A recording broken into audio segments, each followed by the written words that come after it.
Great to have you along for the ride. Thanks a lot for stopping by. Glad to have this man back, the founder of the Article 3 Project, article3project.org. It's Mike Davis. Mike, how are you? I'm doing well. I'm at the Trump campaign headquarters in West Palm Beach. Nice. And President Trump just had an amazing victory last night, so we're in good spirits down here in West Palm Beach. I watched the BBC, and I guess you're going to be the Attorney General soon, then. Well, there's this whole pesky thing called Senate confirmation, and I used to be the staff leader for that, and I can assure the world, including the Brits, there's zero chance I will get confirmed to anything because, as you can see from my Twitter feed at any given time, I'm just too charming. So yeah, no, I think that's what it is. They said that, too charming, Mike Davis. Mike, you and I have been talking now for 4 straight years about this lawfare. They have brought lawfare like crazy. Before I get into the idiosyncrasies of the individual cases that I think are all going to go away, but you can verify that, can you tell me why Fulton County reelects Fani Willis or Fannie, whatever the hell her name is? She won re-election last night, Mike. Yeah, I mean, remember in D.C., you had the D.C. mayor, and I'm blanking on the guy's name, but he got caught with the prostitute smoking crack. Marion Barry, yeah. Marion Barry said, bitch, set me up and got reelected. So it doesn't surprise me that these third world Marxist hellholes elect their third world Marxist hellhole leaders. I mean, this is somebody who I thought was probably going to be launched out of office because of how corrupt she is, and the voters there somehow voted her back in. It blows my mind. Does her case go away? Does Jack Smith? Jack Smith's gone because he was not legally even put in place anyway, and the DOJ is going to go to Trump now. I mean, what happens now with these cases? Yeah, Jack Smith sees the writing on the wall. He had Judge Cannon throw out his case in Florida. His D.C. case got ensnarled in this pesky thing called presidential immunity by the Supreme Court of the United States. So Jack Smith is bowing out. He knows that on January 20th at noon, he would be fired and his office would be shut down. So he's smart enough to get the hell out of there before Trump's people do. With Fani Willis. But before we move on to Fani, just on Jack Smith, you're the one who educated me on his history. He was a failure with McConnell or McDonald, whatever the guy's name was, but he was actually successful because he made the guy lose the election in Virginia. So has his role, Mike, in your opinion, always been stop Trump from winning? Because he failed again, but is that what it was? It's very obvious. Remember, before the election, they said that no election matters for the purposes of this prosecution, that we're going to move forward no matter what, the election be damned. And now after the election, after Trump won in a decisive victory, they decide what they want to shut down this case. What changed? I thought the election didn't matter. It's very clear that what Jack Smith and Merrick Garland and Joe Biden and Kamala Harris were doing was running blatant lawfare and election interference against President Trump for the non-crime of objecting to a presidential election, which is what the D.C. case is. You're allowed to object under the Electoral Count Act of 1887 and the First Amendment. We don't see Democrats in prison for objecting to Republican wins in 1968, 2000, 2004, 2016. The fact that Jack Smith announced today he's bowing out shows you how political his prosecution is. And frankly, when Trump's back in office, his Justice Department needs to open probes on day one on this blatant lawfare, this blatant election interference against President Trump. This is very destructive, what these Biden and Kamala Democrats have done to our country, and there must be consequences. Legal, I think you're reading my mind, Mike, because I was going to go there. I mean, if he bows out today, which he did, and isn't smart enough to wait until January 20th, which he should have, it's basically an admission that this was all about the election. You bow out the day after the election, you're saying, okay, whatever we were trying didn't work. So are there ramifications? You said open an investigation. What can happen? Is this illegal prosecution? Is this prosecutorial misconduct? What is this? There's a lot that's going on. There are ethics issues with Jack Smith and his team. There are malicious prosecution issues, and there are criminal issues. If you are politicizing and weaponizing intel agencies, law enforcement to go after your political enemies for non-crimes, that is a very serious criminal enterprise that you're engaged in. At a minimum, it's 18 U.S.C. Section 241, conspiracy against rights. When you're punishing your political opponents because you disagree with their politics, that's certainly a constitutional violation. And that's a very serious federal crime. When we say lawfare, that in and of itself, it's a term that we've been using a lot lately, but I don't know that it's a legally defined term. Maybe it is. But if you're using lawfare by the Constitution, that's illegal already. How are they able to get away with all this, Mike? Well, they were able to get away with this because Joe Biden and Kamala Harris and Merrick Garland and Lisa Monaco and these other bad actors in the Justice Department allowed them to do this. Like, as you said, Jack Smith got reversed unanimously by the Supreme Court in the Governor Bob McDonnell case. This is the Virginia governor who got charged with bogus corruption charges because he was a likely presidential or vice presidential contender. Right. In 2016, I believe, and he was convicted by Jack Smith, got a conviction against him. That conviction was taken up on appeal to the Supreme Court. Jack Smith got beat 9-0 at the Supreme Court, reversed 9-0. The Supreme Court says there's not a corruption crime here, that you just made this up. But guess what? The damage was done. Jack Smith ruined Governor Bob McDonnell's presidential or vice presidential aspirations. That's the same thing that Jack Smith just attempted to do against President Trump, and it backfired spectacularly on him. And we made damn sure of that at the Article 3 Project by using our megaphone to expose his bad faith antics. Article3project.org. He is the founder and the boss over at the Article 3 Project. Mike Davis. Follow him, MRDDMIA, over on X and also on Truth. When it comes to Merrick Garland, I feel like the guy can be brought up on charges, but maybe that's wishful thinking. When you seat Jack Smith incorrectly, when you pretend like, well, Jack Smith's just a guy, it wasn't specifically him for a reason, that maybe he can talk his way out of. The Matthew Colangelo piece, the number 3 guy at the DOJ, suddenly dropping his resume and deciding, I'll just take a big demotion and go to a local DA's office to go prosecute Trump. Is there anything illegal there that Merrick Garland might have done? Look, I would say this. Merrick Garland has a lot of legal exposure. Remember, there's contempt of Congress. He ignored a congressional subpoena, and he put Steve Bannon and Peter Navarro, 2 of President Trump's top aides, two of his top advisors, in prison for 6 months, or 4 months, excuse me, for ignoring congressional subpoenas for contempt of Congress.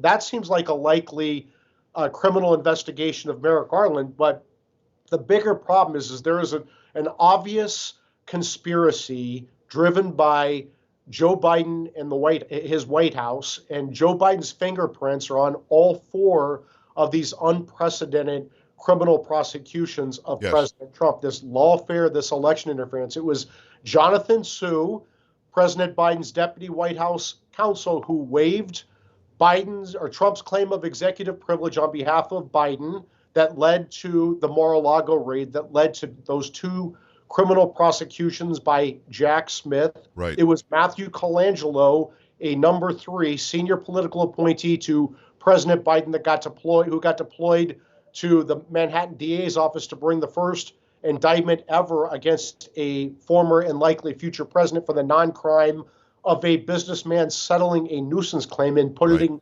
it into his private books as a legal expense. I don't know what the hell else you would call it. And then with Nathan Wade, Fannie Willis's dumb, unqualified boyfriend in Fulton County, Georgia, he was stupid enough to actually bill Fulton County taxpayers 16 hours, $250 an hour, $4,000 to Fulton County taxpayers for Nathan Wade's 2 meetings with the Biden White House, including the White House counsel. That's really dumb. That is dumb. Yeah. Fannie Willis brought those charges. So it's 4 for 4 that Biden has his fingerprints all. To me, this is a criminal conspiracy. They are all politicizing and weaponizing the Justice Department and these local DA's office, making up charges to go after their political opponent simply because he's their political opponent. It's Mike Davis, MRDDMIA, over on social media. Go follow the Article3Project.org and make sure that you donate and keep them up and running. It's a great organization that really cares about the Constitution, run by this man. So we know that Jack Smith's cases are gone. What happens with Fannie Willis? Well, here's the problem with Big Fannie. When she hired her dumb, unqualified boyfriend, Nathan Wade, who was dumb enough to bill his time for his meetings with the Biden White House, he also had a small problem where Big Fannie paid him $700,000 in Fulton County money, and then she allegedly took kickbacks from Nathan Wade in the form of lavish trips around the world, right? Right. Her secret boyfriend, who she improperly hired, was taking her to Belize, to Napa, the Caribbean. Remember, Oh, yeah. Big Fanny's a Grey Goose girl. Well, guess what? Then she lied about that in front of the judge. The judge is a little weakling, this judge in Fulton County who was scared to lose his job. And so what did he do? He disqualified the office, but not Fannie Willis. Well, that's not how the law works. And so the Georgia Appellate Court is going to disqualify the entire Fulton County office. This case will get dismissed and reassigned to another district attorney in Georgia, and no other district attorney in Georgia in their right mind will bring these charges again because they're bogus charges. It's not a crime to object to a presidential election. It is Mike Davis, article3project.org, MRDDMIA over on social media. The last case we talk about, and Mike, very well said, by the way. Thank you for always being so clear on this stuff. The last case we have to talk about is this one that Judge Marchand has not given final justice yet, so people calling Trump a convicted felon are wrong. He hasn't accepted the jury verdict yet. He accepted it, but he hasn't done final justice.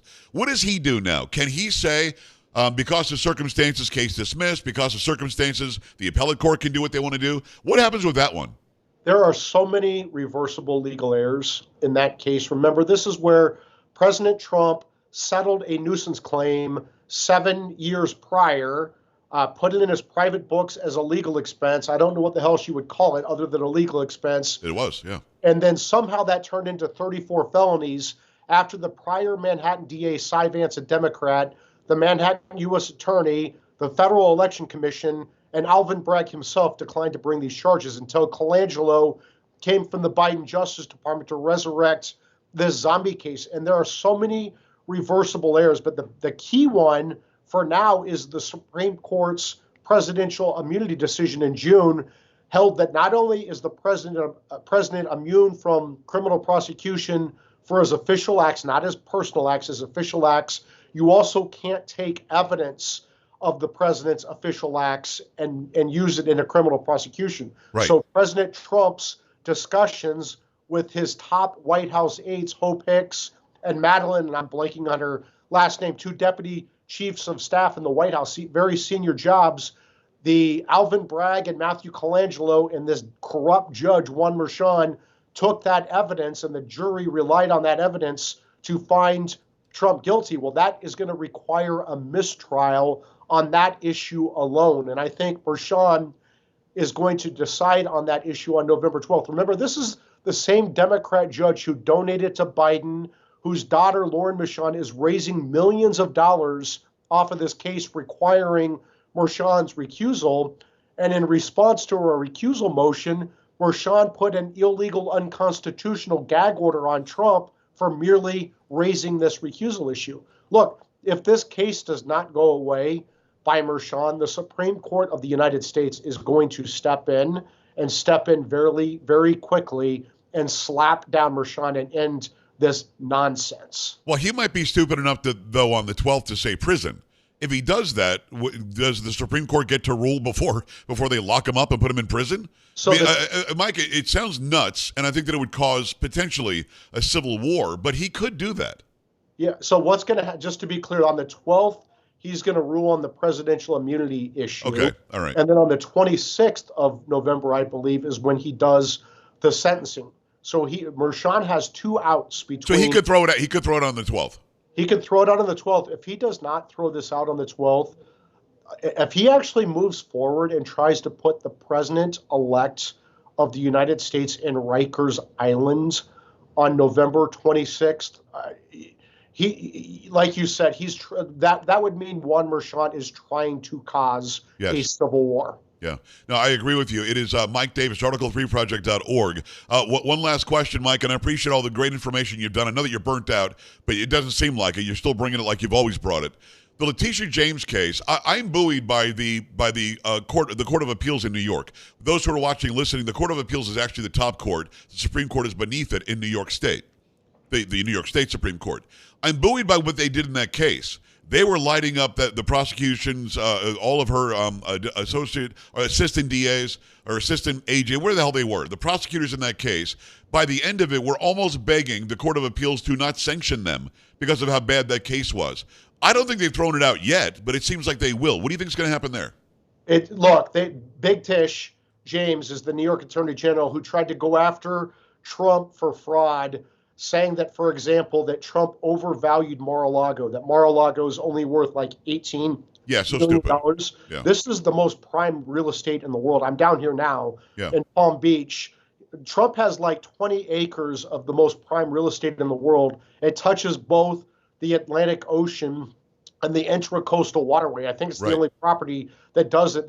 This property is worth well over $500 million, if not closer to $1 billion. A tennis court at Mar-a-Lago is worth more than $18 million.